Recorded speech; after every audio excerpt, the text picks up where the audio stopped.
are you going to call? We were having some problems with our air conditioner over the summer, and it had a hard time taking the temperature much below 80 degrees in our house, and it made things somewhat uncomfortable. It was humid and hot in there. So what do you think I did? Well, I called the heating and air conditioning technician, of course. Now, I'm sure that an auto mechanic would have been familiar with some air conditioning basics, since cars have air conditioning too, or I could have called a plumber who may have had some applicable experience, but it would have made no sense at all for me to call Olivia. Olivia is in downtown Newburgh. She's a nice Panamanian lady who runs the tailor shop in the building where this great fish restaurant called the Tin Fish is located. She does a great job at a reasonable price on hemming pants, which for me are often just a bit too long off the shelf. Olivia, however, would probably not know anything about air conditioning, and even if she did, her business is clothing, not mechanics. So who are you going to call? Who you call is dependent on the nature of the problem you want solved, or the service you want performed, or the advice that you're seeking.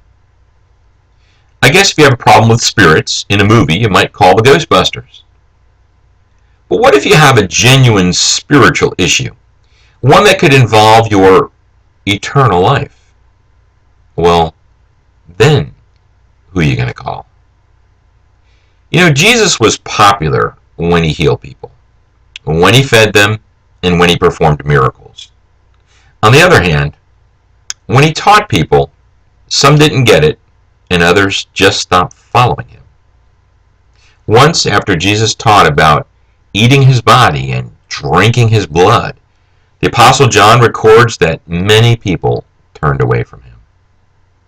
Jesus asked the 12 apostles he had chosen if they were going to leave him too, and their reply, as Simon Peter answered, said this, "Lord, to whom shall we go? You have the words of eternal life." Who are you going to call? Well, if it's a matter of your eternal life, there is really only one qualified to speak of matters concerning life after death: Jesus Christ. What he said and taught is recorded by his followers in the New Testament.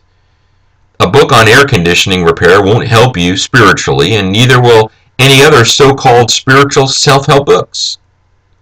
Call on Christ and his teachings when you need spiritual answers to spiritual problems. Who are you going to call? Well, when it concerns your eternal life, you ought to call Jesus Christ. Who are you going to call?